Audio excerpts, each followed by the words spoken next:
Okay, stop whatever you're doing.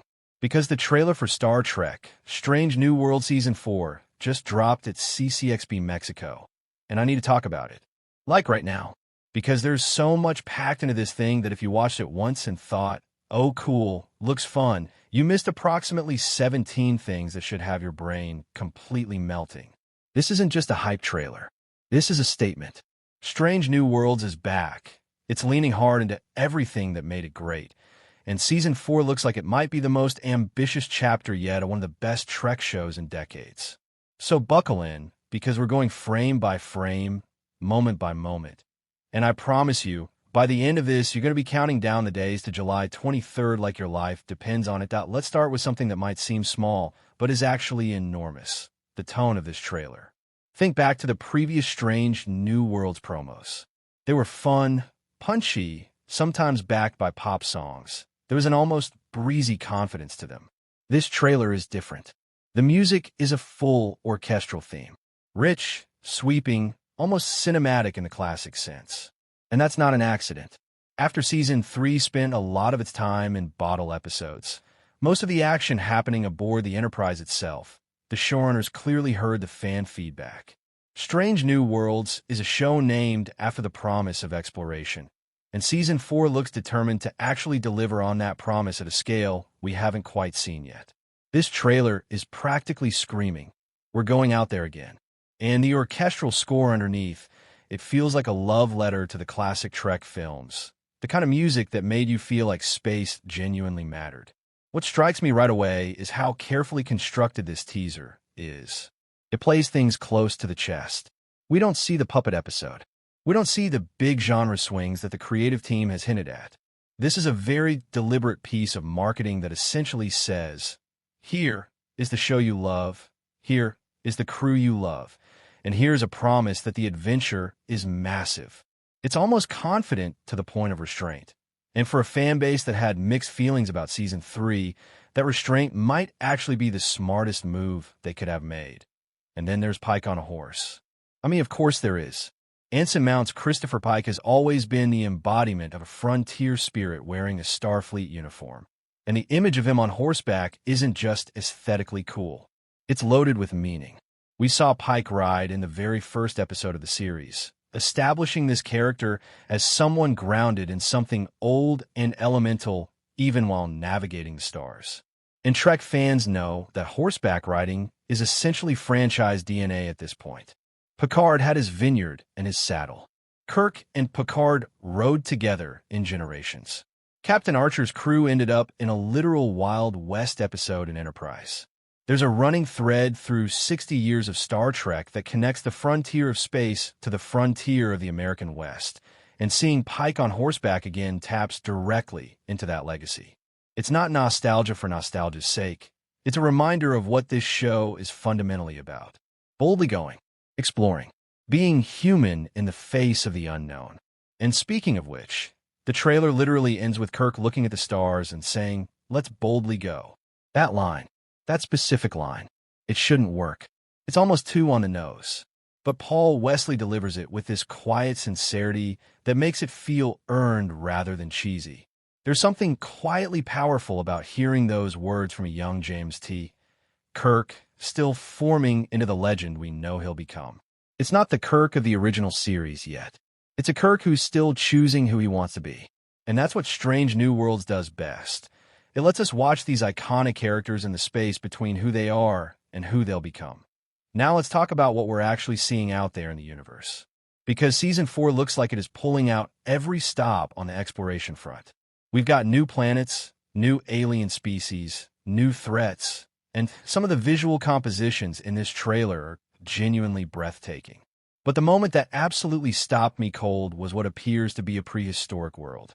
We're talking lush, dense, primordial, and what looks unmistakably like dinosaurs. Now here's where it gets interesting. Is this just a planet that evolved along a similar biological track as prehistoric Earth? That's possible, and Trek has done parallel evolution before. But there's a theory floating around that this might actually be a time travel episode where the Enterprise ends up at Earth itself millions of years in the past. Think about what that would mean narratively. A crew committed to a hopeful future, suddenly confronted with the raw, unformed past of their own world, before humanity, before civilization, before any of it. There's something almost philosophical about that image. It would also fit perfectly with strange New World tradition of doing one genuinely mind-bending high-concept episode per season. Remember Tomorrow and Tomorrow and Tomorrow from Season 2? Time travel is clearly not off the table for this show, and the dinosaur planet feels like exactly the kind of swing they'd take.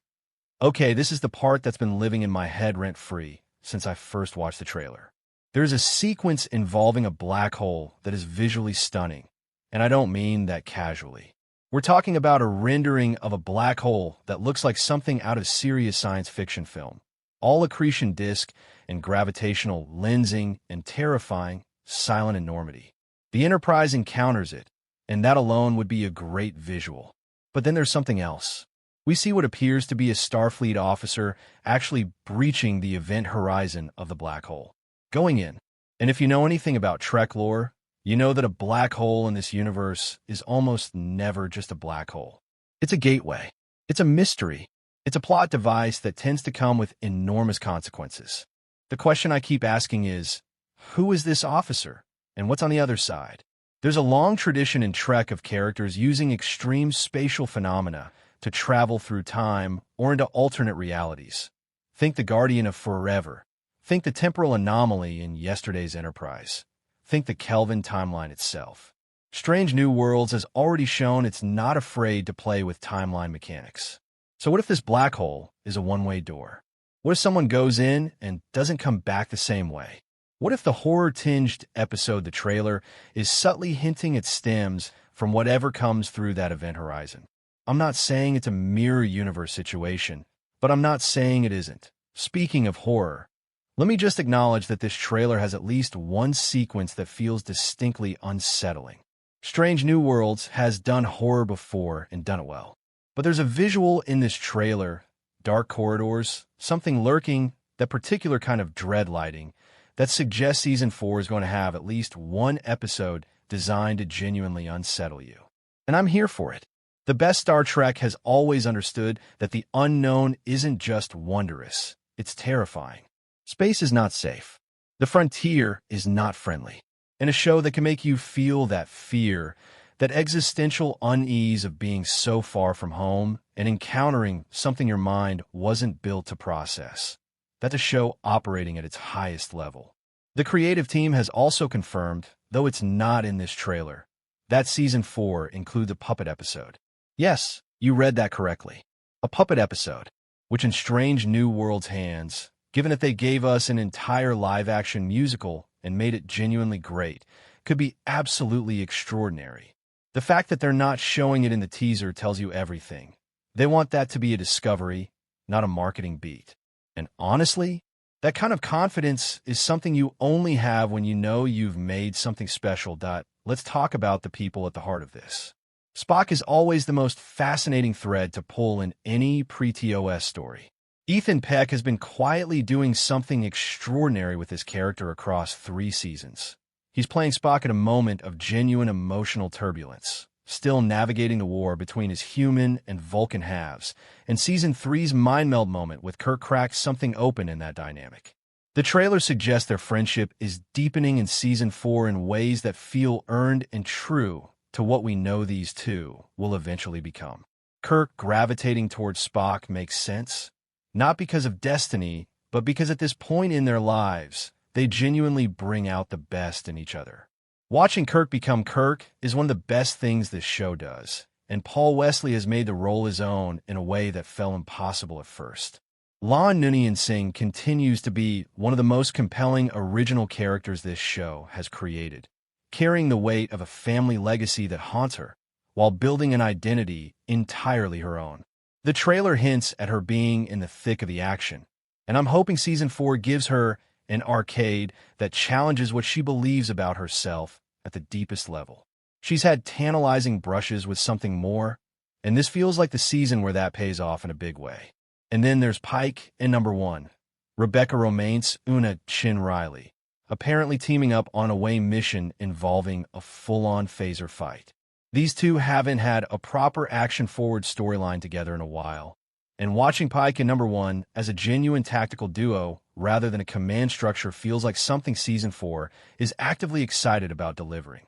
There's a chemistry there that's always been present, but rarely centered. This might be their season. Pike himself is hovering in this fascinating space, too. He knows his fate. He has always known his fate. That paralysis, that sacrifice is coming. Season 5 will presumably bring us closer to it. And Season 4 is the penultimate chapter. Every quiet moment Pike has, every brave choice, every ride into the unknown carries the weight of what we know is coming. And that dramatic irony, us knowing more about his future than he consciously lets himself dwell on, gives every scene Anson Mount is an emotional undercurrent that is genuinely unique in the franchise. It's worth pausing to acknowledge the moment we're in. 2026 is Star Trek's 60th anniversary year. 60 years since Gene Roddenberry's vision of a hopeful future among the stars first aired on NBC. And Strange New World Season 4 is the only new Trek content on Paramount Plus for the rest of this year. There's weight to that. There's responsibility to that. And watching this trailer through that lens gives it an almost ceremonial quality. This isn't just another season of television. This is Star Trek stepping forward to represent itself at a milestone moment, carrying 60 years of meaning on its back. The trailer seems aware of this. The decision to use a traditional orchestral score instead of something trendy. The emphasis on exploration. The quiet callback to boldly go. These are choices made by people who understand what Star Trek is, not just what it can be marketed as. In a climate where the franchise's future is genuinely uncertain, with Strange New Worlds ending after Season 5, Starfleet Academy wrapping up, and no new shows currently in development, there's something almost bittersweet about watching this crew prepare to go out into the stars one more time. This is the beginning of the end, and Season 4 appears to know that. Here's the thing about great trailers. The most important information is often what's absent. And this trailer is conspicuously careful about what it omits. No puppet episode. No hint of the genre experiments we know are coming. No major villain reveal. No climactic moment that reframes everything. What that tells me is that Strange New World Season 4 has something, probably multiple somethings, that they refuse to let marketing spoil. There's a confidence in that restraint. An implicit promise that the best stuff is being kept for when you actually sit down and watch it. So here's my speculation. There is something in Season 4 that will blindside even the most devoted Trek fans. Something the creative team is protecting fiercely. Maybe it's a character from Trek's past showing up in a way nobody expects. Maybe it's a revelation about the timeline that recontextualizes what we've seen. Maybe it's something so inventive and strange that describing it in a trailer would actually undermine the experience of encountering it cold. Whatever it is, the care with which they've constructed this teaser suggests they know exactly what they have, and they're not giving it away for free. Strange New World Season 4 arrives on July 23rd, 10 episodes. The penultimate chapter of show that, at its best, has captured something genuinely special. The feeling that the universe is vast and terrifying and beautiful, and that the people brave enough to go looking anyway are worth following to the ends of the galaxy. We're watching a show in its final stretch now. Season 5 will be 6 episodes, and then it's over. That means Season 4 is where the big swings need to happen, where the character arcs need to deepen, where Strange New Worlds needs to prove that it earned its place in the long, complicated, endlessly meaningful history of this franchise. And based on everything I've seen in this trailer, the dinosaur world, the black hole mystery, the horror undertones, Pike on horseback staring at the horizon, Kirk quietly saying, "Let's boldly go," I think they know exactly what they're doing. 60 years of Star Trek, and somehow, impossibly, it still makes you feel like you're looking at the stars for the first time.